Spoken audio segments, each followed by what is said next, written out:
Hello friends, இந்த வீடியோவில் test 1ஓட psychology explanation தான் பார்க்க போகிறோம். ஃபர்ஸ்ட் கொஸ்டின் பாருங்க, 240 விட 15% குறைவான எண் எதுன்னு கேட்குறாங்க. ஓகேங்களா, 240 விட 15% குறைவான எண் கண்டுபிடிக்கணும். அப்போ 240ல் 15% எவ்வளோ கண்டுபிடிக்கணும். அந்த கண்டுபிடிச்ச எண்ணை 240 மைனஸ் பண்ணாமல் நம்மளுக்கு ஆன்சர் கிடைச்சிடும். ஓகேங்களா, அப்போ 240ல் 15% எவ்வளோன்னு ஃபர்ஸ்ட் பார்க்கணுமா. இப்போ 15% தான் 15/100 எழுதுறோம். இதை வந்து சிம்பிளை பண்ணலாமா. 0 கேன்சல் ஆயிடுச்சு. 3 5 2 5 10 1 2 12 24. மீது என்ன இருக்குது? 12 × 3 இருக்குது 36. ஓகேங்களா, அப்போ 240 இருந்து 36 கழிச்சு என்ன வருது? 204. ஸோ அதுதான் ஆன்சர். 240 விட 15% குறைவான எண் வந்து 204. ரொம்ப ரொம்ப சிம்பிளான ஒரு கொஸ்டின். அடுத்த கொஸ்டின் பாருங்க, 50வது கொஸ்டின். 12 பேனாக்களின் அடக்கு விலையானது 8 பேனாக்களின் விற்ற விலைக்கு சமம் எனில் லாப சதவீதம் என்னன்னு கேட்டோம். ஓகேங்களா, அதாவது 12 பேனாக்களின் அடக்க விலை. அடக்க விலைனா என்ன? வாங்கிய விலை. அடக்க விலைனாலையும் வாங்கிய விலைனாலையும் ஒண்ணுதான். ஓகேங்களா, ரெண்டுமே சேம் தான். 12 பேனாக்களின் அடக்க விலையானது 8 பேனாக்களின் விற்ற விலைக்கு சமம் அப்படின்னா லாப சதவீதம் என்ன அப்படின்னு கேட்கணும். ஓகேங்களா, இது மாதிரி அடக்க விலை வந்து விற்ற விலைக்கு சமம் அப்படின்ற மாதிரி கொஸ்டின் கேட்டாங்கன்னா அதுக்கு ஃபார்முலா இருக்கு. ஃபார்முலா என்ன பார்த்தீங்கன்னா, வாங்கிய விலை மைனஸ் விற்ற விலை பை விற்ற விலை இன்டூ 100. ஓகேங்களா, கொஸ்டின் நல்லா பாருங்க. அடக்க விலையானது விற்ற விலைக்கு சமம் அப்படின்னு வந்துருச்சுன்னா உங்களுக்கு வந்து வாங்கிய விலை மைனஸ் விற்ற விலை பை விற்ற விலை இன்ட்டு 100. வாங்கிய விலை என்ன? 12. ஏன்னா அடக்க விலையும் வாங்கிய விலையும் ஒண்ணுதான். அப்போ 12. விற்ற விலை என்ன? 8.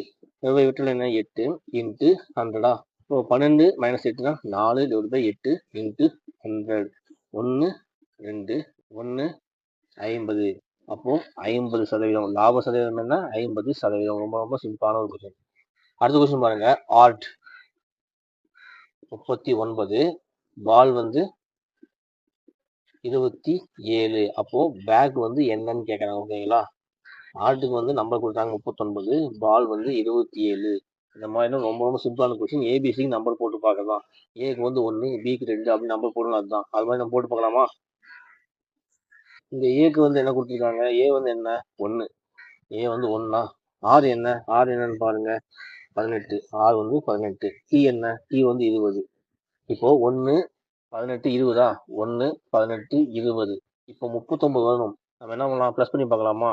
ப்ளஸ் பண்ணி பார்த்தோம்னா 19 39. அப்படின்னா எல்லாத்துக்கும் நம்பர் வந்து சப்ஸ்டியூட் பண்ணி அதை வந்து ப்ளஸ் பண்ணிட்டாங்க. 39. அப்போ இது சப்ஸ்டியூட் பண்ணி பார்க்கலாமா, ரைட்டா இல்லையான்ட்டு. பிக்கு என்ன வருது? பிக்கு வந்து 2, ஏக்கு வந்து 1, எல்லுக்கு என்ன வருது? 12. மீதும் எல் வந்து 12. அப்போ 12 24 25 27 27 ரைட்டா வருது. அப்போ பேக் வந்து சப்ஸ்டியூட் பண்ணலாமா. ஃபர்ஸ்ட் என்ன வருது? பிக்கு வந்து 2, ஏக்கு வந்து 1, சிக்கு வந்து 3, கே வந்து என்ன வருதுன்னு பாருங்க. கேக்கு வந்து 11 + 11. அப்போ 2 1 3 6 17. அப்போ 17 வருது. ஆன்சர் வந்து 17. ரொம்ப ரொம்ப சிம்பிளான ஒரு கொஸ்டின். அடுத்த கொஸ்டின் பாருங்க, 2 பேனா மற்றும் பென்சிலின் விலை 86, 4 பேனா மற்றும் ஒரு பென்சிலின் விலை 112 எனில் ஒரு பேனா மற்றும் ஒரு பென்சிலின் விலை என்னன்னு கேட்கறாங்க. ஓகேங்களா, இங்க வந்து ரெண்டே கொடுத்துருக்காங்க. பேனா, பென்சில், இந்த ரெண்டே 2 ஆப்ஜெக்ட் மட்டும் கொடுத்துருக்காங்க. ஓகேங்களா, அதுல வந்து 2 பேனா மற்றும் 3 பென்சிலின் விலை 86 கொடுத்துட்டாங்க. பேனா வந்து எக்ஸ்னு எடுத்துக்கலாம், பென்சில் வந்து ஒய் எடுத்துக்கலாம். 2 பேனா பிளஸ் 3 பென்சில், அதோட விலை வந்து 86. 2 பேனா மற்றும் 3 பென்சில் விலை சேர்த்தோம்னா 86 வருது சொல்றாங்க. அடுத்து என்ன சொல்றாங்கன்னா வச்சுங்களேன், 4 பேனா பிளஸ் ஒரு பென்சிலின் விலை 112. அப்போ வந்து ஒரு பேனா ஒரு பென்சில் விலை என்னன்னு கேட்க. ஓகேங்களா, அப்ப நம்மளுக்கு வந்து ஒரு சமன்பாடு ஒன்று கிடைச்சிருக்கு. முதல் சமன்பாடு, இரண்டாம் சமன்பாடா, 2x + 3y = 86, 4x + 1y = 112. இப்போ வந்து எல்லாமே ஈக்குவலா மாத்தணும். ஓகேங்களா, இப்போ வந்து பாருங்க, இங்க 2x இருக்கு, இங்க 4x இருக்கு. இது வந்து நம்ம வந்து ஈக்குவலா மாத்தணும். அப்போ வந்து இதை வந்து இன்ட்டு 2 பண்ணலாமா. அப்போ 4x + 6y. அப்போ இதையும் 2ஆல மல்டிப்ளை பண்ண என்ன வரும்? 172. கீழே இருக்கிறத அப்படியே வச்சுக்கலாம். 4x + y = 112. இதை வந்து அடிக்கிறதுக்காக கீழே இருக்கிற சிம்பிளை வந்து மாத்திக்கலாம். மைனஸ் மாத்திக்கலாமா. 4xக்கு 4x வந்து கேன்சல் ஆகிடுச்சு. 6yலேருந்து ஒரு y போச்சுன்னா 5y. 172 112 போனால் எவ்வளோ வருது? 60 வருது. ஓகேங்களா, அப்போ y அப்படியே வச்சுக்கலாமா. 60/5. இந்த 5 கீழே போயிடுமா. 4 5 5 4 5 5 1 2 5 10. y = 12. yனா என்ன? y வந்து பென்சில். அப்போ ஒரு பென்சிலோட விலை 12. தெரிஞ்சு போச்சா? அப்போ பேனாவின் விலை கண்டுபிடிக்கும்ல, இந்த வேல்யூ எடுத்துட்டு போயிட்டு இங்க உள்ள சப்ஸ்டிட் பண்ணலாமா? 2x + 3 y பதிலாக 12 = 86. 2x + 36 மல்டிப்ளை பண்ணா = 86. 2x அப்படியே வச்சுக்கலாம் பிளஸ் நம்பர் அந்த பக்கம் எடுத்து போலாமா? = 86 - 36. 2x = 86 36 போச்சுன்னா 50. அப்போ x = 50/2 ஓர் 2 25 2 50. x = 25. அப்போ என்ன கேட்குறாங்க? ஒரு பேனா மற்றும் ஒரு பென்சில் விலை தான் கேட்குறாங்க. எக்ஸ்னா பேனாவா? அப்போ ஒரு பேனா விலை 25. ஒய்னா பென்சிலா? ஒரு பென்சில் விலை 12. 25 12. ரொம்ப ரொம்ப சிம்பிளான ஒரு கொஸ்டின். ஓகேங்களா? அடுத்த கொஸ்டின் பாருங்க. ஒரு கிராமத்தில் உள்ள 500 மக்களில் 80% படித்தவர்கள். ஒரு கிராமத்துல 500 பேர் இருக்காங்க. அதுல 80% பேர் வந்து படித்தவர்கள். அப்போ படிக்காதவங்க எத்தனை பேர் அப்படின்னு கேட்கறாங்க. படிக்காதவர்கள் எத்தனை பேர் கேட்கறாங்க. ஓகேங்களா? 500ல 80%. 80% வந்து படிச்சவங்க. அப்ப படிச்சவங்க ஃபர்ஸ்ட் கண்டுபிடிக்கலாமா? அப்ப 500ல 80% எவ்வளவு கண்டுபிடிக்கணும்? 80% வந்து 80 100 எழுதலாமா? அதுக்கப்புறமே இது வந்து சிம்பிளிஃபை பண்ண போறோம். 0 0 0 0 கேன்சல் ஆயிடுச்சு. 5 × 80 பார்த்தீங்கன்னா 0 5 8 40. அப்போ 500ல 80% வந்து 400. அப்போ 400 பேர் வந்து படித்தவர்கள். அப்போ 500லேருந்து 400 கழிச்சோம்னா 100 பேர் இருப்பாங்களா, அவங்க தான் படிக்காதவர்கள். இல்லைங்களா? 100 பேர் வந்து படிக்காதவர்கள். அடுத்த கொஸ்டின் பாருங்க. 4 16 64 100 144. ஸோ இந்த மாதிரி விடுபட்ட எண் அப்படின்னு கேட்டுருவாங்க. ரொம்ப ரொம்ப முக்கியமான ஒரு டாபிக் இது. இதை வந்து ஸ்கொயர் பண்ணி பார்க்கணும், இல்லை ஸ்கியூ பண்ணி பார்க்கணும், எல்லாம் ப்ளஸ் பண்ணி பார்க்கணும், எல்லாம் மைனஸ் பண்ணி பார்க்கணும், எல்லாமே நம்ம செஞ்சு பார்க்கணும். ஸோ இந்த ஒரு தொடரை பாருங்க, நம்மளுக்கு பார்க்கும்போது தெரியுது இது வந்து 2 ஸ்கொயர் பண்ணியிருக்காங்க, இதை 4 ஸ்கொயர் பண்ணியிருக்காங்க, இது வந்து 8 ஸ்கொயர் பண்ணியிருக்காங்க, இது வந்து 10 ஸ்கொயர் பண்ணியிருக்காங்க, இது வந்து 12 ஸ்கொயர் பண்ணியிருக்காங்க. ஏன்னா 2 ஸ்கொயர்னா 4, 4 ஸ்கொயர் பண்ணால் 16, 8 ஸ்கொயர் பண்ணால் 64, 10 ஸ்கொயர் பண்ணால் 100. அப்போ இங்கே என்ன வரும்?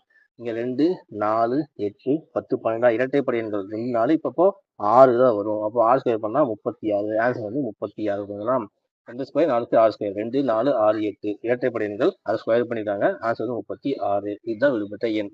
அடுத்த கொஸ்டின் பாருங்க. ரோஷன் ஒருவனை பார்த்து நிவேதாவிடம், அவனுடைய அம்மா உன்னுடைய அப்பாவிற்கு ஒரே பெண் எனில் அவனுக்கு நிவேதா என்ன வருது அப்படிங்கிற என்ன சொல்றாங்கன்னா, ரோஷன் ஒருத்தர் இருக்காரு. அவர் வந்து ஒருவனை பார்த்து, யாரோ ஒருத்தர் இருக்காங்க, ஒருவனை பார்த்து, ஒரு ஆண். ஓகேங்களா? ஒருவனை பார்த்து நிவேதா கிட்ட, யார்கிட்ட? நிவேதா கிட்ட சொல்றாங்க. ஓகேங்களா? டயக்ராம் நம்ம வரைஞ்சிடும். நிவேதாவிடம் சொல்றாங்க, அவனுடைய அம்மா உன்னுடைய அப்பாவிற்கு ஒரே பெண். ஓகேங்களா? அப்போ நிவேதாவுக்கும் அந்த பையனுக்கும் என்ன உறவு அப்படின்னு. ஓகேங்களா? ரொம்ப ரொம்ப சிம்பிள். நல்லா அந்த கொஸ்டினை பாருங்க. அவனுடைய அம்மா உன்னுடைய அப்பாவிற்கு ஒரே பெண், அதாவது நிவேதாவோட அப்பாவுக்கு ஒரே பெண் தான் அந்த பையனோட அம்மா. அப்படின்னா நிவேதாவோட அப்பாவுக்கு ஒரே ஒரு பெண் தான் இருக்கிறாங்க. அப்போ இங்க ஒருத்தர் இருக்காங்க, இங்க ஒருத்தர் இருக்காங்க, 2 பேர் வேற வேற இருக்க மாட்டாங்க. ஏன்னா ஒரே பெண் சொல்லிட்டாங்க, இந்த அப்பாவுக்கு ஒரே பெண் சொல்லிட்டாங்க. அப்போ நிவேதா இருக்காங்கன்னா இதுவும் நிவேதா தான். ஸோ வேற வேற இல்லை, அது நிவேதா தான். அப்போ வந்து அம்மான்னு சொல்லிட்டாங்க, அவனுக்கு அம்மான்னு சொல்லிட்டாங்க. அப்போ நிவேதா வந்து அம்மா, அந்த ஒருவன் வந்து நிவேதாவோட பையன். கொஸ்டின் என்ன கேட்டுறாங்க? அவனுக்கு நிவேதா என்ன உறவுன்னு கேட்குறாங்க. அப்போ அவனுக்கு நிவேதா வந்து அம்மா உறவு. சரிங்களா? அம்மா. இங்க வந்து ஆப்ஷன்ல மகன் இருக்குது. ஒருவேளை நிவேதாவிற்கு அந்த பையன் என்ன உறவுன்னு கேட்டுன்னா மகன் தான் ஆன்சரு. ஆனா என்ன கேட்டுறாங்க? அவனுக்கு நிவேதா என்ன உறவு கேட்டாங்கன்னா நிவேதா வந்து அம்மா ஆகணும். அதுதான் ஆன்சரு. நல்லா நோட் பண்ணிங்க. சின்ன சின்ன டிப்ஸ் தான், ரொம்ப வந்து இம்பார்ட்டன்டாக நோட் பண்ணணும். அதை நோட் பண்ணி நம்ம வந்து புரிஞ்சுட்டாவே போதும், ஈஸியாக ஆன்சர் பண்ண முடியும். ஸோ இந்த கொஸ்டின் நல்லா புரிஞ்சுக்கணும் நம்புறேன். அடுத்த கொஸ்டின் பாருங்க. ஒருவர் மேற்கு நோக்கி 12 கிலோமீட்டர் பயணிக்கிறார். பிறகு தெற்கு நோக்கி 3 கிலோமீட்டர் மற்றும் கிழக்கு நோக்கி 8 கிலோமீட்டர் பயணிக்கிறார் எனில் ஆரம்ப பகுதியிலிருந்து எவ்வளவு தூரத்தில் இருப்பார்? நமக்கு வந்து இது வந்து டைரக்ஷன் சம், நமக்கு டைரக்ஷன் தெரியும். இது வடக்கு, கிழக்கு, தெற்கு, இது வந்து மேற்கா. ஓகேங்களா? ஒருவர் வந்து சொல்றாரு, ஒருவர் மேற்கு நோக்கி, ஒரு பாயிண்ட் வச்சுக்கலாமா? ஒருவர் மேற்கு நோக்கி எந்த பக்கம் தானே? மேற்கு நோக்கி 12 கிலோமீட்டர் பயணிக்கிறார். பிறகு தெற்குனா என்ன? தெற்குனா கீழே. ஓகேங்களா? தெற்கு நோக்கி 3 கிலோமீட்டர் பயணிக்கிறார். அதுல மீன் கிழக்கு நோக்கி 8 கிலோமீட்டர் பயணிக்கிறார் எனில் ஆரம்ப பகுதியிலிருந்து எவ்வளவு தூரத்தில் இருப்பார்னு கேட்குறாங்க. அதாவது இங்கதான் ஆரம்பிச்சாரு, இங்கிருந்து எத்தனை தூரத்தில், இந்த டிஸ்டன்ஸ் தான் கேட்குறாங்க. ஓகேங்களா? ஃபர்ஸ்ட் மேற்கு நோக்கி ஒரு 12 கிலோமீட்டர் போயிட்டாரு. அதுக்கப்புறமா தெற்கு நோக்கி ஒரு 3 கிலோமீட்டர் வராது. அதுக்கப்புறம் 8 கிலோமீட்டர் கிழக்கு நோக்கி போறாரு. இது ஆரம்ப பாயிண்ட். அங்கிருந்து அவர் எந்த டிஸ்டன்ஸ் இருப்பாரு, இந்த டிஸ்டன்ஸ் தான் கேட்கறாங்க. ஓகேங்களா? இதை தான் நம்ம வந்து கண்டுபிடிக்கணும். ஸோ இங்க வந்து பாருங்க, இங்க 12, இங்க 3, இங்க வந்து 8. இங்கேயும் 12 கிலோமீட்டர் வந்திருந்தாருன்னா ஈஸியா இது வந்து டிஸ்டன்ஸ் வந்து 3 கிலோமீட்டர் சொல்லிக்கலாம். ஆனா 8 நின்ட்டாரு. இங்க வந்து ஒரு சாய்வா போகுது அந்த டிஸ்டன்ஸ். அப்போ வந்து இந்த பாருங்க ஒரு முக்கோணம் வரையலாமா ஸ்ட்ரெயிட்டா. இதை பார்த்தா உங்களுக்கு எப்படி தெரியுது? ஒரு செங்கோணம் முக்கோணம் மாதிரி தெரியுதா? அப்போ வந்து இந்த டிஸ்டன்ஸ் தெரியும் 3 கிலோமீட்டர். இப்போ இந்த டிஸ்டன்ஸ் கண்டுபிடிக்கணும். அப்போ 12ல இருந்து 8 கழிச்சோம்னா இது வந்து 4. அப்போ இது தெரியும், இந்த டிஸ்டன்ஸ் தெரியும், இந்த டிஸ்டன்ஸ் கண்டுபிடிக்கணுமா? செங்கோண முக்கோண ஃபார்முலா என்ன? இது வந்து அடிப்பக்கம், இது அடுத்துள்ள பக்கம், இது வந்து கர்ணமா. அப்போ இதுக்கு ஒரு நம்பர் கொடுத்துடலாம். இது வந்து ABC. ஓகேவா? AB square equal to BC square plus AC ஸ்கொயரா? இதுதான் ஃபார்முலா. AB ஸ்கொயர் நம்ம கண்டுபிடிக்கணும். BC square plus AC square. AB square நமக்கு தெரியாது, அப்படியே வச்சுக்கோம். BC ஸ்கொயர் என்ன? 4 ஸ்கொயர் பிளஸ் AC ஸ்கொயர் வந்து 3 square. 16 plus 9 25. AC square equal 25. அந்த ஸ்கொயர் பக்கம் போனால் ரூட் ஆயிடுமா? AC equal to 25 root. அப்போ AC ஈக்குவல் டு 25 ரூட் எடுத்தோம்னா 5. அப்போ ஆன்சர் வந்து 5 கிலோமீட்டர். ஓகேங்களா? ஆரம்ப புள்ளியிலிருந்து 5 கிலோமீட்டர் தூரத்தில் இருப்பாரு அப்படின்னு சொல்றாங்க. ஓகேங்களா? ரொம்ப ரொம்ப சிம்பிள். நெக்ஸ்ட் கொஸ்டின் பாருங்க, 57வது கொஸ்டின். ஓகேங்களா? ஒரு 5 வார்த்தைகள் கொடுத்தாங்க, அது வந்து வரிசைப்படுத்துகன்னு சொல்லிட்டாங்க. ஃபர்ஸ்ட் வந்து என்ன இருக்குது? திறவுகோல். திறவுகோல்னா சாவி. ரெண்டாவது வந்து கதவு. மூணாவது வந்து பூட்டு. நாலாவது வந்து ஒரு அறை. அறைனா ரூமு. அஞ்சாவது வந்து திறத்தல். திறத்தல்லாம் ஓப்பன் பண்றது. இதை வந்து மாத்தி மாத்தி கொடுத்தாங்க. இதை வந்து வரிசைப்படுத்துன்னு சொல்லிட்டாங்க. ஓகேங்களா? இதை நல்லா பாருங்க, பார்த்தாவே தெரியுது. ஃபர்ஸ்ட் சாவி வரும், ரெண்டாவது வரும் பூட்டு வரும், மூணாவது வந்து கதவு, நாலாவது வந்து அறை, அஞ்சாவது வந்து திறத்தல். ஓகேங்களா? எப்படின்னா சாவியை வச்சு பூட்டை திறக்கணும். பூட்டு திறந்தோம்னா கதவு வந்து நம்ம ஓப்பன் ஆயிடும். கதவை ஓப்பன் பண்ண தெரியும், அறை வந்து ஓப்பன் ஆகும். சாவி வச்சு பூட்டை திறந்து கதவை ஓப்பன் பண்ணா அறை வந்து ஓப்பன் ஆயிடும். இதுதான் ஒரு கான்செப்ட். சிம்பிளான ஒரு கொஸ்டின். ஓகேங்களா? இது மாதிரி கண்டிப்பா கேட்பாங்க. ஒரு கொஸ்டின் கண்டிப்பா எதிர்பார்க்கலாம். ஸோ ஆன்சர் வந்து 1, 3, 2, 4, 5. இதுதான் ஆன்சர். அடுத்த கொஸ்டின் பாருங்க, 58வது கொஸ்டின். அது வந்து ஒரு ரத்த உறவு சொல்லுவீங்களா? பியின் கணவர் பி, பியின் ஒரே ஒரு பேரன் கியூ, பியின் மனைவி இ, பியின் மாமியார் இ, டிக்கு பிக்கு என்ன உறவுன்னு கேட்கறாங்க. ஓகேங்களா? ஸோ டயக்ராம் வரைஞ்சிக்கலாமா? ஃபர்ஸ்ட் பாயிண்ட் பாருங்க, பியின் கணவர் பி அப்படின்னா பி வந்து ஒரு பெண்ணு, இவர் வந்து ஒரு ஆண். ஓகேவா? அடுத்த பாயிண்ட் என்ன?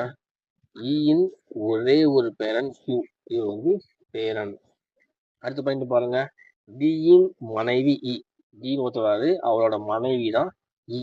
அப்போ வந்து டி வந்து ஒரு ஆணு, இவங்க வந்து ஒரு பெண்ணு, இ வந்து ஒரு பெண்ணு. அதுக்கப்புறமா பியோட மாமியார் தான் இ. அப்போ பிக்கு இக்கு என்ன உறவு? மாமியார் மருமகள். மாமியார் மருமகள் உறவு. அடுத்து என்ன? டிக்கு பிக்கு என்ன உறவுன்னு கேட்குறாங்க. எல்லா ஸ்டேட்மெண்ட்டும் கொடுத்துட்டாங்க. கேட்கறது என்ன? டிக்கு பிக்கு என்ன உறவுன்னு கேட்குறாங்க. இந்த டயக்ராம் பார்த்தாவே நம்ம கண்டுபிடிச்சிடலாம். பியோட கணவர் பியா. இந்த பொண்ணுக்கு வந்து இ வந்து மாமியார்னா டி வந்து யாரு? மாமனார். அப்போ இந்த ஸ்டேட்மெண்ட் வச்சு என்ன கண்டுபிடிக்கிறாங்கன்னா, தன்னோட மகனை திருமணம் செய்யும் பெண்ணதான் வந்து மருமகன் சொல்லுவாங்க. ஓகேங்களா? அப்போ இவங்க மருமகன்னா இவங்க மகன் தானே. டிக்கு பிக்கு மகன். மகனா இருந்தாதான் இந்த பெண் வந்து இவங்க 2 பேருக்கும் மருமகளா ஆக முடியும். அப்போ டிக்கும் பிக்கு என்ன உறவுனா மகன் உறவு. ஓகேவா? கொஸ்டின் நல்லா தெளிவா படிச்சுக்கணும். பிக்கும் பிக்கு என்ன உறவுனா மகன். இதே பிக்கு டிக்கு என்ன உறவுனா தந்தை. ஓகேங்களா? கொஸ்டின் என்ன கேட்கணும் அதை வச்சு நம்ம ஆன்சர் பண்ணணும். அடுத்த கொஸ்டின் பாருங்க, உருகுதல். உருகுதல்னா திரவம் கொடுத்துட்டாங்க. அப்போ உறைதல். உறைதல்னா என்னன்னு கேக்குறாங்க. உருகுதல்னா திரவம். திரவம்னா தண்ணி மாதிரி வச்சுக்கோங்களேன். உருகி போச்சு அப்படின்னா தண்ணியா மாறும். உறைஞ்சு போச்சுன்னா தண்ணி வந்து உறைஞ்சு போச்சு அப்படின்னா பனிக்கட்டியா மாறும். பனிக்கட்டி என்ன? திடப்பொருள். அப்போ ஆன்சர் வந்து திடப்பொருள். உருகுதல்னா திரவம், உறைதல்னா திடப்பொருள். இதுதான் ஆன்சர். அடுத்த கொஸ்டின் பாருங்க, ஒரு பாட்மாஸ் கொஸ்டின். கூட்டல் என்பது பெருக்கல் எனவும், மைனஸ் என்பது வகுத்தல் எனவும், பெருக்கல் என்பது கூட்டல் எனவும், வகுத்தல் என்பது மைனஸ் எனவும் கொண்டால் 42 × 21 - 3 + 6 / 4 மதிப்பு யாருன்னு கேட்குறாங்க. நல்லா சிம்பிளா பாருங்க, 42 × 21 - 3 + 6 / 4. இதை வந்து நம்ம சிம்பிளா மாற்ற சொல்லிட்டாங்க. பெருக்கலுக்கு என்ன சொல்லியிருக்காங்க? பெருக்கலை வந்து பிளஸ்ஸா மாற்றணும். மைனஸ் என்ன சொல்லியிருக்காங்க? மைனஸை வந்து வகுத்தலா மாற்றணும். ப்ளஸ்ஸை வந்து என்ன சொல்லியிருக்காங்க? ப்ளஸ்ஸை வந்து பெருக்கலா மாற்றணும். அதுக்கப்புறம் வகுத்துல வந்து என்னமா மாற்ற சொல்லியிருக்காங்கன்னா வகுத்துல வந்து மைனஸா மாற்றணும்னு சொல்லிட்டாங்க. இப்போ மாத்திட்டு அதோட மதிப்பு என்ன கண்டுபிடிக்க சொல்றாங்க. இப்போ 42 எல்லாம் மாத்திட்டோமா? 21. 3 6 4 இது வந்து ஒரு பாட் மாஸ். பாட் மாஸ்னா இது வந்து bracket of division, multiply, addition, subtraction. First bracket இருக்கிறத பார்க்கணும். அதுக்கப்புறம் டிவிஷன்னா வகுக்கிறது, மல்டிப்ளைனா பெருக்குதல், அடிஷன்னா கூட்டல், சப்ட்ராக்ஷனா மைனஸ். ஓகேங்களா? அப்போ வந்து ஃபர்ஸ்ட் என்ன சொன்னா பிராக்கெட் பார்க்கணும். பிராக்கெட் எதுவுமே இல்லாத விட்டுடலாம். அடுத்து டிவிஷன் என்ன வகுத்தல் 21 / 3னா 7. ஓகேவா? 42 + 7 × 6 - 4. அடுத்து என்ன மல்டிப்ளை பெருக்கணும். ஏன்னா 42 42 42 + 42 - 4. அடுத்து என்ன அடிஷன் கூட்டணும். 84 - 4. அடுத்து என்ன கழிக்கிறது தான். 84 - 4 வந்து 80. ஓகே, ஆன்சர் வந்து 80. அடுத்து 61வது கொஸ்டின். கூற்று 1 பாருங்க. எல்லா நாற்காலிகளும் மரங்களாக உள்ளன. கூற்று 2 வந்து எல்லா மேசைகளும் மரங்களாக உள்ளன. அதை வச்சு ஒரு 4 ரிசல்ட் கொடுத்துருக்காங்க. அதுல எது சரின்னு கேட்கறாங்க. ஓகேங்களா? சிம்பிளா ஒன்று சொல்றேன் பாருங்க. ஃபர்ஸ்ட் வந்து என்னென்ன கொடுத்துருக்காங்க, நாற்காலின்னு ஒன்று கொடுத்துருக்காங்க, மேஜைன்னு ஒன்று கொடுத்துருக்காங்க, மரங்கள்னு ஒன்று கொடுத்துருக்காங்க. இதை வச்சு நம்ம ஃபர்ஸ்ட் டயக்ராம் வரையணும். ஓகேங்களா? இது வந்து ஒரு வெண் வரைபடம் தான். 3 பொருள் இருக்குது. நாற்காலி, மேசை, மரம். இதை பார்த்து நினைக்கிறது மரம் வந்து முதன்மையானது. ஏன்னா மரத்தால் தான் வந்து இந்த கொஸ்டின் படி என்ன சொல்றாங்க, மரத்தால் தான் நாற்காலி செஞ்சிருக்காங்க, மரத்தால் தான் மேசையும் செஞ்சிருக்காங்க. அப்படின்னா மரத்தால் தான் நாற்காலி செஞ்சிருக்காங்க, மரத்தால் தான் மேசை செஞ்சிருக்காங்க. மரத்தால் தான் செஞ்சாலுமே நாற்காலியும் மேசையும் வேறு வேறு, அதனால தனியாக வரைஞ்சுக்கணும். ஓகேங்களா? மரம் வந்து முதன்மையானது. அது வந்து நாற்காலி, மேசை செய்யறாங்க. ஆனா நாற்காலி வேற, மேசை வேற. அதனால மரத்துக்குள்ள நாற்காலி தனியா வரைஞ்சுக்கிறோம், மேசை தனியா வரைஞ்சுக்கிறோம். ஸோ இதான் டயக்ராம். இந்த டயக்ராம் வச்சு நம்ம அந்த ரிசல்ட்டை வச்சு எது வந்து சரி எது வந்து தப்பு அப்படின்னு கண்டுபிடிக்கணும். ஃபர்ஸ்ட் பாயிண்ட் பாருங்க. எல்லா மேசைகளும் நாற்காலிகளாக உள்ளன. எல்லா மேசைகளும் இதுதான் மேசையா? நாற்காலிகளாக உள்ளனா? இல்ல. ஏன்னா நாற்காலி வேற, மேசை வேற. அப்படின்னா எல்லா மேசைகளும் நாற்காலிகளாக உள்ளன அப்படின்னா அது தப்பு. ஃபர்ஸ்ட் பாயிண்ட் வந்து தப்பு. ரெண்டாவது பாருங்க. சில மரங்களும் நாற்காலிகளாக உள்ளன. நாற்காலி இருக்குது, இது வந்து மரம் இருக்குது. சில மரங்கள் நாற்காலிகளாக உள்ளன. ஆமா, மரத்துக்குள்ளதான் நாற்காலி இருக்குது. அப்ப ரெண்டாவது பாயிண்ட் வந்து ரைட்டு. மூணாவது வந்து எந்த நாற்காலியும் மரங்களாக இல்லை. நாற்காலி இது, ஆனா மரங்களாக இல்லை அப்படின்னா வச்சுக்கோங்க. நாற்காலி மரத்தால் தான் செஞ்சிருக்காங்க, ஆனா இங்க மரங்கள் இல்லைன்னு சொல்லியிருக்காங்க. அப்படின்னா மூணாவது பாயிண்ட் தப்பு. நாலாவது பாயிண்ட் பாருங்க. எல்லா மேசைகளும் மரங்களாக உள்ளன. மேசை இது, எல்லா மேசைகளும் மரங்களாக உள்ளன. ஆமா, மேசை வந்து மரங்களாக தான் செய்யப்பட்டிருக்கு. அப்போ வந்து நாலாவது பாயிண்ட் ரைட்டு. அப்போ ஆன்சர் வந்து 2, 4 வந்து ரைட்டு. ஓகேங்களா? ரொம்ப ரொம்ப சிம்பிள். ஃபர்ஸ்ட் வந்து கொடுக்குற ஸ்டேட்மெண்ட்டை வச்சு டயக்ராம் வரைஞ்சிக்கணும். அதுக்கப்புறம் நான் வந்து எந்த முடிவு ரைட்டுன்னு பார்க்கணும். ஓகேங்களா? அதுக்கப்புறம் வந்து ஒரு திசை சம்மு. டேரக்ஷன் நமக்கு தெரியும். வடக்கு, தெற்கு, கிழக்கு, மேற்கு. ரீட்டா வடக்கு பக்கமாக 5 கிலோமீட்டர் சென்று வலது பக்கமாக திரும்பி 12 கிலோமீட்டர் செல்கிறாள். தற்போது பயணம் ஆரம்பித்த இடத்திலிருந்து எவ்வளவு தொலைவில் இருக்கிறாள் கேட்கறாங்க. ஓகேங்களா? ரீட்டான ஒருத்தர் வடக்கு பக்கமா, வடக்குன்னா மேலையா, இங்க ஒரு பாயிண்ட், வடக்கு பக்கமாக ஒரு 5 கிலோமீட்டர் போறாங்க. அதுவே வலது பக்கமா திரும்புறாங்க. வலதுனா என்ன, ரைட்டாண்டா? அப்போ வலது பக்கமாக திரும்பி ஒரு 12 கிலோமீட்டர் போறாங்க. இப்போ என்ன கேட்கறாங்க, தற்போது பயணம் ஆரம்பித்த இடத்திலிருந்து எவ்வளவு தூரத்தில் இருப்பார். ஸோ இந்த டிஸ்டன்ஸ் தான் கேட்கறாங்க. ஆல்ரெடி இந்த டெஸ்ட்லேயே நம்ம ஒரு கொஸ்டின் பார்த்துக்கோமா, பார்க்கறதுக்கு செங்கோண முக்கோணமா. ஓகேங்களா? செங்கோண முக்கோணமா. அப்போ என்ன இருக்கும், ஏ பி சின்னு கொடுத்துடலாமா.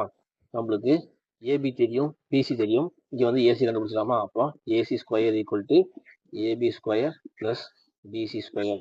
ஏபி ஸ்கொயர் என்ன 5 ஸ்கொயர், பிசி ஸ்கொயர் என்ன 12 ஸ்கொயர், 25 + 144 169. AC square equal 169. அப்போ ஏசி வச்சுட்டு ஸ்கொயர் இந்த பக்கம் ரூட் ஆயிடுமா, 169. அப்போ ஏசி ஈக்குவல் டு 169 ரூட் எடுத்தோம்னா 13. ஆன்சர் வந்து 13. ஆரம்பித்த இடத்திலிருந்து 13 கிலோமீட்டர் தொலைவில் இருப்பார் அப்படின்னு சொல்றாங்க. ரொம்ப ரொம்ப சிம்பிளான ஒரு கொஸ்டின். அடுத்த கொஸ்டின் பாருங்க. ரொம்ப ரொம்ப சிம்பிள். ஆப்பிள் மரம் கொடுத்துட்டாங்க. அப்போ திராட்சை என்னன்னு கேட்குறாங்க. ஓகேங்களா? ஆப்பிள் வந்து மரம், ஆப்பிள் வந்து மரத்தில் தான் கிடைக்குது. அப்போ வந்து ஆப்பிள் மரம் ரைட்டு. திராட்சை வந்து அப்போ எதுவும் கிடைக்குது, கொடி. திராட்சை வந்து கொடி. ஆன்சர் வந்து கொடி. ரொம்ப சிம்பிள்.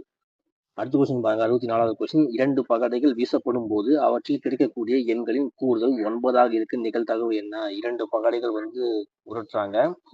அதை கூடுதல் 2 பக்கம் கிடைச்சா அது ஒரு நம்பர் கிடைக்கும்ல, 2 டைசன் கிடைக்கக்கூடிய நம்பர் வந்து கூட்டம்னா 9 கிடைக்கணும். அப்போ அது நிகழ்தகவு என்னன்னு கேட்கறாங்க. 2 பகடைகளாவே வச்சுங்களேன். இது மாதிரி ஒன்று உங்களுக்கு என் ஆஃப் எஸ் ஈக்குவல் டு 36 நிகழ்வுகள் கிடைக்கும். 1, 1, 1,2, 1,3, 1,4, 1,5, 1,6 அது மாதிரி 36 நிகழ்வுகள் கிடைக்கும். வந்து என்ன கேட்குறாங்க, 2 டைசன் கிடைக்கக்கூடிய நம்பரை கூட்டினா 9 கிடைக்கணும். ஓகேங்களா? அப்போ என்.ஆஃப்.ஏ என்னன்னு கண்டுபிடிக்கணும்.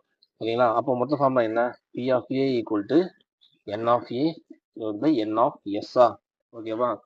இப்போ கிடைக்கக்கூடிய மொத்த நிகழ்வு 36 சொல்லிட்டாங்க. ஏன்னா எண்ணி பார்த்தா உங்களுக்கு 36 இருக்கும். அப்போ 2 பகுதியில் கிடைக்கக்கூடிய எண்ணை கூட்டினா 9 வரணும். அப்போ பார்க்கலாமா? இவங்க 3யும் 6யும் கூட்டினா 9 வரும்.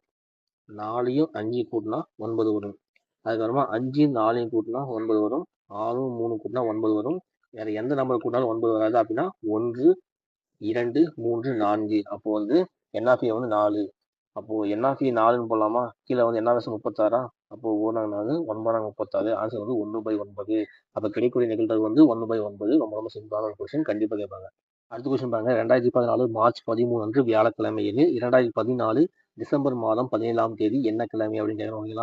2014 மார்ச் 13 அன்னைக்கு வியாழன் கொஸ்டின் படி. அப்போ 2014 டிசம்பர் 17 என்ன கிழமை அப்படின்னு கேட்குறாங்க. அப்போ 2014 மார்ச்ல 13 நாள் தெரிஞ்சு போச்சு. மீதி என்ன இருக்குது? மார்ச் எத்தனை நாள் இருக்கு? மார்ச் மொத்தம் 31 நாள். அதில் வந்து 13 நாள் தெரிஞ்சு போச்சு. மீதி என்ன இருக்குது? 31 13 போனால் எவ்வளோ வரும்? 18. அதுக்கப்புறம் என்ன வரும்? ஏப்ரல்ல 30 நாட்கள் இருக்குது. அதுக்கப்புறம் மேல எவ்வளோ இருக்குது? மேல வந்து 31. அதுக்கப்புறம் ஜூன் பார்த்தீங்கன்னா 30. அதுக்கப்புறம் ஒரு ஜூலை 31. ஆகஸ்ட்ல பார்த்தீங்கன்னா 31 நாட்கள் இருக்குது. அதுக்கப்புறம் செப்டம்பர்ல 30 நாள். அக்டோபர்ல 31 நாள். நவம்பர்ல வந்து 30. டிசம்பர்ல வந்து எத்தனை நாள் கேட்குறாங்க? டிசம்பர் வந்து 17 நாள் தான் கேட்குறாங்க. அப்போ 17 மட்டும் எடுத்துக்கிறோம். எல்லாத்தையும் வந்து கூட்டணும். எல்லாத்தையும் ப்ளஸ் பண்ணோம்னா 279 நாட்கள் வருதா? மொத்தமாக 279 நாட்கள் வருது. ஒரு வாரத்துக்கு எத்தனை நாட்கள் இருக்குது? 7 நாட்களா? இப்போ வந்து சிம்பிள் சொல்லலாமா? 1 7 7 3 7 21. இது என்ன இருக்குது? 6 இருக்குதா? அப்போ 9 7 63. மீதி எத்தனை இருக்குது? 6 இருக்குதா? மீதி வந்து 6 கிடைச்சிருக்கு. சிம்பிள் சொன்னா மீதி வந்து 6 இருக்கு. அப்போ 0னா அதே நாள் வரும். 1 2 3 4 5 6. 0னா சேம் டேட். கொஸ்டின் என்ன கொடுத்துருக்காங்களோ அதே வரும். 0னா வியாழன். அதுக்கப்புறம் 1னா வெள்ளி. 2னா சனி. அதுக்கப்புறம் ஞாயிறு, திங்கள், செவ்வாய். 6ஆம் நாள் வந்து புதன். அப்போ 2014 டிசம்பர் 17 வந்து புதன்கிழமை. ஓகேங்களா? ரொம்ப ரொம்ப சிம்பிள். இப்படிதான் நம்ம வந்து சால்வ் பண்ணணும். அடுத்த கொஸ்டின் பாருங்க. ஒரு 3 வார்த்தை கொடுத்துருக்காங்க. அதுக்கு வந்து வென் டயக்ராம் வரைய சொல்றாங்க. ஓகேங்களா? என்ன கொடுத்துறாங்க? எலி, பறவை, குருவி அப்படின்னு கேட்குறாங்க. இது நான் வந்து ஃபர்ஸ்ட் டயக்ராம் வரைஞ்சிறேன். அதுக்கப்புறம் எக்ஸ்பிளைன் பண்ணி காமிக்கிறேன். ஃபர்ஸ்ட் பறவை வரைகிறேன். இது வந்து பறவை. அதுக்கப்புறம் குருவி. ஓகேங்களா? எலியை வந்து தனியாக வரைகிறேன். இதுதான் ஆன்சர். இது எப்படின்னா பார்த்தீங்களேன், பறவை என்பது எல்லாருக்குமே பொது பெயர். பறவை பறப்பது எல்லாமே பறவை தான். அது வந்து காக்கா, கிளி, குயில், மயில் ஏதாவது இருக்கலாம். அது எல்லாமே பறக்கிறதுனால அது பறவையா? பறவை வந்து பொது பெயர். அதுல வந்து குருவி வந்து சிறப்பு பெயரா இருக்கும். குருவின்னு சொல்லுவோம்ல, அதனால பறவைக்குள்ள குருவி வரும். எலி வந்து இந்த 2 கூடயுமே சேராது. ஏன்னா எலி வந்து பறக்கவும் செய்யாது, குருவியாவும் இருக்காது. அப்போ வந்து தனி. எலி வந்து தனி, பறவைக்குள்ள குருவி. ஸோ இதுதான் ரொம்ப ரொம்ப சிம்பிள். ஸோ அடுத்த கொஸ்டின் பாருங்க. ஒரு டயக்ராம் கொடுத்துட்டாங்க. டயக்ராம் கொடுத்துட்டு இந்த விடுபட்ட எண் எது அப்படின்னு கேட்குறாங்க. ஸோ இந்த விடுபட்ட எண்ணை கண்டுபிடிக்கணும்னா இந்த 39 எப்படி வந்தது, 51 எப்படி வந்ததுன்னு நம்ம வந்து கண்டுபிடிச்சா போதும். ஸோ இந்த மாதிரி கொஸ்டின் கேட்டாலே நம்ம வந்து இந்த கிடைக்கிற நம்பரை வச்சு என்ன பண்ணுவோம்? ப்ளஸ் பண்ணுவோம், மைனஸ் பண்ணுவோம், ஸ்கொயர் பண்ணுவோம், ஸ்க்ரூ பண்ணுவோம். எல்லாமே பண்ணுவோமா? எல்லாமே பண்ணி பார்த்துட்டு இந்த 39 எப்படி வந்து கண்டுபிடிக்கணும், இந்த 51 எப்படி வந்து கண்டுபிடிக்கணும். ஸோ இங்க 3 இருக்கு, இங்க 3 இருக்கு. ஸோ இது ரெண்டும் 1, இது ரெண்டும் 1. இப்போ வந்து மல்டிப்ளை பண்ணி பார்க்கலாம். 3 × 3 9 ப்ளஸ் 6 × 5 6 30. ரெண்டுத்துக்கு கூட்டினா 39. 39 வந்துருச்சு. அப்போ வந்து சேம் பண்ணி இதை யூஸ் பண்ணி பார்க்கலாம். ரெண்டும் சேமாக வந்துச்சுன்னா ஸோ அதை வச்சு இதை நம்ம கண்டுபிடிச்சிடலாம். ஸோ இப்போ வந்து 4 × 4 14 ப்ளஸ் 5 × 7 35. ரெண்டுத்துக்கு கூட என்ன வரும்? 51. அப்போ ரெண்டுத்தையும் பெருக்கியிருக்காங்க, இது ரெண்டுத்தையும் பெருக்கிருக்காங்க, அதுக்கப்புறம் ப்ளஸ் பண்ணியிருக்காங்க. அப்போ அதே மாதிரி சேம் இதையும் கண்டுபிடிக்கலாமா? 5 × 5 25. 3 × 4 12. ரெண்டுத்தையும் ப்ளஸ் பண்ணோமா? 7 3. ஆன்சர் வந்து 37. ஸோ ரொம்ப சிம்பிள். எல்லாமே வந்து மல்டிப்ளை பண்ணி ரெண்டுத்தையும் மல்டிப்ளை பண்ணி அதுக்கப்புறம் ப்ளஸ் பண்ணியிருக்காங்க. ஸோ இந்த மாதிரி தான் சம் வந்து சால்வ் பண்ணியிருக்காங்க. ஸோ சேம் இதே டைப்பில் வந்து நம்ம வந்து மைனஸ் பண்ணுற மாதிரி வரும், ஸ்கூப் பண்ணுற மாதிரி வரும், ஸ்கொயர் பண்ணுற மாதிரி வரும். ஸோ எல்லா விதமும் நம்ம செக் பண்ணி பார்க்கணும். அடுத்த கொஸ்டின் பாருங்க. ஒரு டயக்ராம் கொடுத்துட்டாங்க. அந்த டயக்ராம் வச்சு ஒரு 3 கொஸ்டின் கேட்டுருப்பாங்க. இந்த 3 கொஸ்டின் வந்து 5 கொஸ்டின் வரைக்கும் கேட்பாங்க. ஒரு டயக்ராம் கொடுத்துட்டு 5 கொஸ்டின் வரைக்கும் கேட்பாங்க. 5 மார்க் இது ஈஸியாக எடுக்கலாம். ஏன்னா எல்லா டேட்டாவும் இதுலேயே இருக்குது. ஸோ இந்த டேட்டா வச்சு நம்ம ஆன்சர் பண்ணுறது தான் முக்கியம். ஓகேங்களா? ஃபர்ஸ்ட் இந்த டயக்ராம் வந்து புரிஞ்சுக்கணும். ஸோ இதில் வந்து ஒரு செவ்வகம் ஒன்று கொடுத்துருக்காங்க. ஓகேங்களா? ஒரு வட்டம் ஒன்று கொடுத்துருக்காங்க. அது ஒரு முக்கோணம் ஒன்று கொடுத்துருக்காங்க. இந்த வட்டம் வந்து இளையோர், யங்ஸ்டர்ஸ். இந்த முக்கோணம் வந்து படிக்காதவர்கள் சொல்லிருக்காங்க. இந்த செவ்வகம் வந்து வேலை செய்பவர்கள் கொடுத்துருக்காங்க. அதுல வந்து நம்பர்ஸும் கொடுத்துருக்காங்க. ஸோ இந்த கொஸ்டினை வச்சு இப்போ ஆன்சர் பண்ண போறோம். ஃபர்ஸ்ட் கொஸ்டின் என்ன? படிக்காத வேலை செய்யக்கூடிய இளைஞர்கள் எத்தனை பேர் இருக்காங்க? ஃபர்ஸ்ட் நல்லா நோட் பண்ணுங்க. படிக்காத வேலை செய்யக்கூடிய இளைஞர்கள். அவங்க படிச்சிருக்க மாட்டாங்க, வேலையும் செய்வாங்க, ஆனா இளைஞர்களாகவும் இருப்பாங்க அப்படின்னு வந்து சொல்லணும். ஓகேங்களா? நல்லா நோட் பண்ணுங்க. படிக்காதவங்களாவும் இருப்பாங்க, வேலை செய்யக்கூடியவங்களாகவும் இருப்பாங்க, இளைஞர்களாகவும் இருப்பாங்க. ஃபர்ஸ்ட் இளைஞர்கள்லாம் எங்க வருவாங்க? இந்த வட்டத்துக்குள்ள வரவங்களா இளைஞர்களா? இந்த ஒண்ணு பாருங்க, இந்த முக்கோணத்துக்குள்ளேயும் சேரல, செவ்வகத்துலையும் சேரல. அப்போ வந்து இது வராது. ஏன்னா இது வந்து தனியா இருக்கிறாங்க. படிக்காத கூடயும் சேரல, வேலை செய்பவங்க கூடயும் சேரல. 3 பாருங்க, இந்த 3 வந்து பாத்தீங்கன்னா செவ்வகத்து கூட சேரல. ஓகேங்களா? இளையவர்களாகவும் இருக்கணும், படிக்காதவர்களாகவும் இருக்கணும், வேலை செய்யவர்களாகவும் இருக்கணும். அப்படின்னா 3த்துக்கும் காமனா இருக்கணும். 3த்துக்கும் காமனா என்ன இருக்குன்னு பாருங்க. இந்த ஒரு பகுதி 3க்கும் காமனா இருக்குதா? இந்த ஒரு பகுதி வேலை செய்யவர்களையும் வருது, இளைஞர்களாகவும் வருது, படிக்காதவர்களாகவும் வருதா? ஓகேங்களா? 3க்குமே காமனா வரணும். இது இந்த 4ங்கிறது செவ்வகத்துக்குள்ளேயும் வருது, வட்டத்துக்குள்ளேயும் வருது, முக்கோணத்துக்குள்ளேயும் வருது. அப்போ ஆன்சர் வந்து 4. ஏன்னா ரொம்ப ரொம்ப சிம்பிள். ரெண்டாவது கொஸ்டின் பாருங்க. படித்த வேலை செய்யக்கூடிய இளைஞர்கள் எத்தனை பேர்? படித்திருப்பாங்க, வேலை செய்யக்கூடிய இளைஞர்கள் எத்தனை பேர் கேட்குறாங்க. ஓகேங்களா? இது வந்து முக்கோணம் வந்து படிக்காதவர்கள். அப்போ இந்த முக்கோணத்துக்கு இருக்க எதுவுமே இதுல வராது. அப்போ இந்த நம்ம எதுவுமே நம்ம யூஸ் பண்ண மாட்டோம். ஓகேங்களா? இது ஒன்று முடிஞ்சு போச்சு. அப்போ மீதி இருக்கிற இந்த ஒரு பகுதியை மட்டும்தான் நாம் வந்து எடுத்துக்க போறோம். என்ன சொல்றாங்க? படித்த வேலை செய்யக்கூடிய, ஓகேங்களா, இளைஞர்கள் எத்தனை பேர் அப்படின்னு கேக்குறாங்க. வேலை செய்யக்கூடியவங்க வந்து இங்க 2 பேர் இருக்காங்க. இது முக்கோணத்துல வரனால விட்டுருவோம். இது இந்த இந்த டேட்டா நமக்கு தேவையில்லை. இங்க 2 பேர் இருக்காங்களா?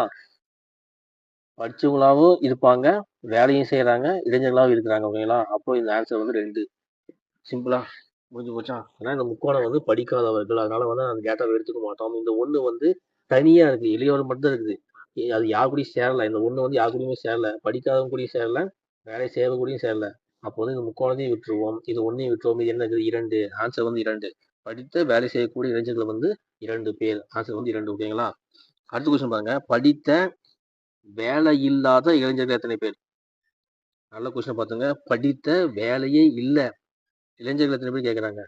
இந்த செவ்வகம் பாருங்க, இந்த செவ்வகம் வந்து வேலை செய்யறவங்க. என்ன சொல்றாங்க? வேலை இல்லாதவங்க சொல்றாங்க. அப்போ வேலை செய்யறாங்க, இவங்கெல்லாம் வேலை செய்யறாங்க. அப்போ இந்த செவ்வகம் வராது. இந்த முக்கோணம் படிக்காதவர்களா? ஓகே, நீங்க என்ன சொல்றாங்க? படித்தன்னு சொல்றாங்க. இது வந்து படிக்காதவர்கள். அப்போ இந்த முக்கோணமும் வராது. அப்போ செவ்வகமும் வராது, முக்கோணமும் வராது. அப்போ 2த்துக்கும் சேராம என்ன இருக்குது? இங்க வந்து ஒரு பகுதி மாதிரி தான், இது 1. அப்ப ஆன்சர் வந்து 1. ஓகேங்களா? ரொம்ப ரொம்ப சிம்பிள். இந்த மாதிரி கொஸ்டின்ல வந்து பாத்தீங்கன்னா நீங்க வந்து நல்லா டயக்ராமா புரிஞ்சுக்கணும். டயக்ராமா புரிஞ்சுக்கிட்டே போதும் 5 கொஸ்டின் கன்ஃபார்மா வரும். ஈஸியா வந்து அட்டெண்ட் பண்ணலாம். ஸோ அவ்வளோதான் டெஸ்ட் 1ஓட சைக்காலஜி எக்ஸ்பிளனேஷன் பார்த்துட்டோம். இதுல வந்து எந்த சமாச்சும் உங்களுக்கு புரியல அப்படின்னா எனக்கு மெசேஜ் பண்ணுங்க. நாங்கள் வந்து கிளாரிஃபை பண்றோம். தேங்க்யூ.